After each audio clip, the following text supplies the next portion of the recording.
नमस्कार। दिल्ली सल्तनत के इतिहास में एक दौर ऐसा भी था जो कह सकते हैं बहुत ही नाटकीय और विरोधाभासों से भरा था। एक ऐसा वंश जिसकी प्रतिभा और पागलपन ने इतिहास पर एक बहुत ही गहरी छाप छोड़ी। आज हम बात करेंगे तुगलक वंश की। और इस वंश के सबसे मशहूर सुल्तान मोहम्मद बिन तुगलक के बारे में इतिहासकार बर्नी ने क्या खूब लिखा है। उन्होंने कहा वो विरोधाभासों का मिश्रण था। बस ये एक लाइन सोचिए, उसके पूरे शासनकाल का सार बता देती है। और बस यही सवाल हमारी आज की कहानी का सबसे बड़ा सवाल है। आखिर ऐसा कैसे हो सकता है? कैसे एक ऐसा शासक जो अपनी सोच में समय से सदियों आगे था, अपनी ही नीतियों से अपने ही साम्राज्य का सबसे बड़ा दुश्मन बन बैठा? तो इस पहेली को सुलझाने के लिए हमें चलना होगा कहानी की बिल्कुल शुरुआत में, उस वक्त जब इस राजवंश की नींव रखी जा रही थी। तो बात है साल 1320 की। गयासुद्दीन तुगलक ने इस वंश की नींव रखी। उसने अपने बेटे जूना खान को दक्षिण विजय के लिए भेजा और दिल्ली के पास तुगलकाबाद जैसा एक शानदार शहर भी बसाया। सब कुछ एकदम सही चल रहा था। लेकिन सिर्फ 5 साल बाद 1325 में उसकी मौत हो गई, और वो भी बेहद रहस्यमयी हालातों में। और इस रहस्य के केंद्र में कौन था? उसका अपना बेटा उलुग खान, जिसे दुनिया आज मोहम्मद बिन तुगलक के नाम से जानती है। जी हाँ, कई इतिहासकार तो ये मानते हैं कि उसने एक सोची समझी साजिश के तहत अपने ही पिता की हत्या की और सिंहासन पर कब्जा कर लिया।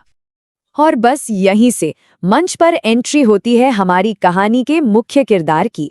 एक ऐसा सुल्तान जो प्रतिभाशाली तो था, लेकिन उतना ही या शायद उससे भी ज्यादा विवादित था। नाम मोहम्मद बिन तुगलक। देखिए, मोहम्मद बिन तुगलक किसी भी नजरिए से एक साधारण शासक तो बिल्कुल नहीं था। वो शायद दिल्ली सल्तनत का सबसे पढ़ा लिखा सुल्तान था। उसे साहित्य, धर्म, दर्शन, हर चीज की गहरी समझ थी। उसने मिस्र और चीन जैसे दूर दराज के देशों के साथ डिप्लोमेटिक रिश्ते बनाए, और अपने समय के हिसाब से वो धार्मिक मामलों में बहुत ही ज्यादा सहिष्णु था, जो उस जमाने में एक बड़ी बात थी। लेकिन यही तो कहानी का सबसे बड़ा ट्विस्ट है, सबसे बड़ा विरोधाभास। इतनी प्रतिभा, इतनी दूर की सोच, और इसके बावजूद उसकी लगभग हर बड़ी योजना एक भयानक आपदा में बदल गई।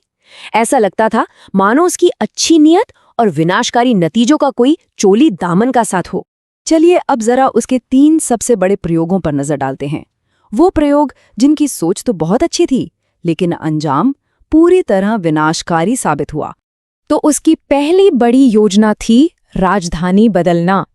अब देखिए, सोच तो इसके पीछे बहुत अच्छी थी, बहुत प्रैक्टिकल थी। आइडिया ये था कि दक्षिण भारत पर बेहतर कंट्रोल के लिए राजधानी को दिल्ली से हटाकर देश के बीचों बीच ले जाया जाए, यानी देवगिरी में।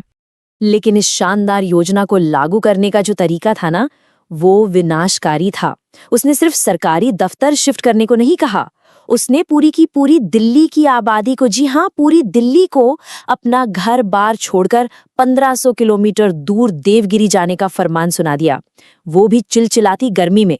नतीजा, हजारों लोगों ने रास्ते में ही दम तोड़ दिया।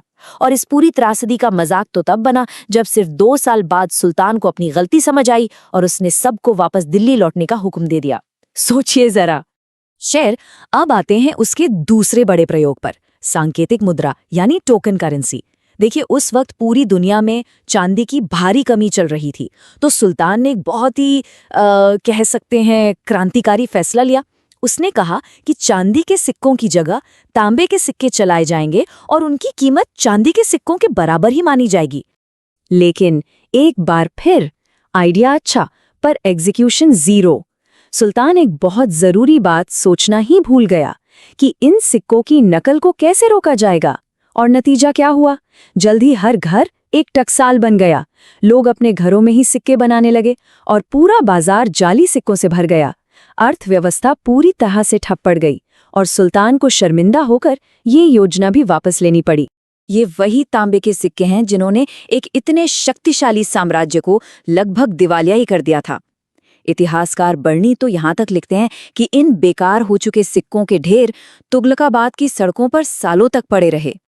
अब तक सुल्तान के इन प्रयोगों ने शाही खजाना लगभग खाली कर दिया था। पैसे की थी सख्त जरूरत, तो उसने अपनी नजर डाली दुआब पर, यानी गंगा और यमुना के बीच की वो जमीन जो सबसे ज्यादा उपजाऊ थी, और फैसला किया कि वहां टैक्स बढ़ा दिया जाए। लेकिन बस उसकी किस्मत देखिए, जिस साल उसने टैक्स बढ़ाया, ठीक उसी साल उस इलाके में भयंकर अकाल पड़ गया। अब जो किसान पहले से ही दाने दाने को मोहताज थे, वो बढ़ा हुआ टैक्स कहाँ से देते? नतीजा, एक भयानक किसान विद्रोह जिसने सल्तनत की कमर तोड़कर रख दी। मोहम्मद बिन तुगलक की मौत के बाद उसके फैलाए हुए इस पूरे रायते को समेटने की जिम्मेदारी आई उसके भतीजे फिरोज शाह तुगलक के कंधों पर। और इन दोनों शासकों में, मतलब चाचा और भतीजे में, जमीन आसमान का फर्क था। जहां मोहम्मद बिन तुगलक बड़े बड़े सपनों और अनोखे प्रयोगों का सुल्तान था, वहीं फिरोज शाह एक बहुत ही प्रैक्टिकल एडमिनिस्ट्रेटर था। उसका ध्यान बड़े बड़े क्रांतिकारी बदलावों पर नहीं, बल्कि प्रशासन को मजबूत करने और जनता के लिए काम करने पर था। और फिर फिरोज शाह एक जबरदस्त निर्माता भी साबित हुआ। उसने खेती-बाड़ी को बढ़ावा देने के लिए नहरें बनवाईं, बाग लगवाए, करीब 300 नए शहर बसाए, कुतुब मीनार जैसी पुरानी इमारतों की मरम्मत करवा के उन्हें एक नई जिंदगी दी। और इतना ही नहीं, उसने गरीबों और अनाथों की मदद के लिए एक अलग सरकारी डिपार्टमेंट, दीवाने खैरात भी बनाया। उसने टैक्स सिस्टम को भी सुधारा और उसे इस्लामी कानूनों के हिसाब से ऑर्गेनाइज किया। इसमें 4 मुख्य टैक्स रखे गए। पहला, खराज, जो जमीन की पैदावार पर लगता था। दूसरा, जजिया, जो गैर मुसलमानों पर लगाया जाता था। तीसरा, खम्स, यानी युद्ध की लूट का हिस्सा। और चौथा, ज़कात, जो मुसलमानों की संपत्ति पर लगने वाला एक तरह का टैक्स था। तो ये पहले से कहीं ज्यादा एक मुनज़्ज़म, एक ऑर्गेनाइज्ड सिस्टम था। लेकिन फिरोज शाह की ही कुछ नीतियों में सल्तनत के पतन के बीज भी छिपे हुए थे। जैसे उसने इक्ता प्रणाली को, ये वो सिस्टम था जिसमें अधिकारियों को सैलरी की जगह जमीन दी जाती थी। इसको उसने वंशानुगत बना दिया, यानी बाप के बाद बेटे को। इससे क्या हुआ? केंद्र का कंट्रोल कमजोर पड़ गया। इसके अलावा उसकी धार्मिक असहिष्णुता और गुलामों की एक बहुत बड़ी सेना, इन सब ने आगे चलकर सल्तनत के लिए बड़ी समस्याएं खड़ी कर दी। और जैसे ही फिरोज की मृत्यु हुई, तुगलक वंश का पतन भी शुरू हो गया। आने वाले कुछ ही सालों में ये विशाल साम्राज्य अंदरूनी लड़ाई और बाहरी हमलों का शिकार होकर बिखरने वाला था। इस वंश का अंत बहुत तेजी से हुआ। 1388 में फिरोज की मौत हुई और गद्दी के लिए खूनी संघर्ष छिड़ गया।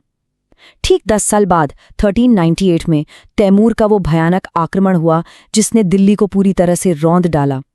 इस एक हमले से सल्तनत कभी उभर ही नहीं पाई और 1414 आते आते तुगलक वंश का नामो निशान मिट गया। और हाँ, इस पूरी कहानी का, यानी दिल्ली सल्तनत का अंत हुआ 1526 में, जब बाबर ने पानीपत की लड़ाई जीतकर मुगल साम्राज्य की नींव रखी। लेकिन चलिए इस कहानी को वहीं खत्म करते हैं जहां से हमने इसे शुरू किया था, मोहम्मद बिन तुगलक पर। उसकी मौत पर इतिहासकार बदायूनी ने एक ऐसी बात लिखी जो शायद सब कुछ कह देती है। उन्होंने लिखा, आखिरकार सुल्तान को अपनी प्रजा से और प्रजा को अपने सुल्तान से मुक्ति मिल गई। तो फिर आखिर मोहम्मद बिन तुगलक को कैसे याद किया जाए? क्या वो एक ऐसा जीनियस था जो अपने समय से इतना आगे था कि कोई उसे समझ ही नहीं पाया? या फिर वो एक जिद्दी और लापरवाह शासक था जिसके जुनून ने एक पूरे साम्राज्य को बर्बाद कर दिया? ये एक ऐसा सवाल है जिसका जवाब 700 साल बाद भी इतिहासकार ढूंढ ही रहे हैं।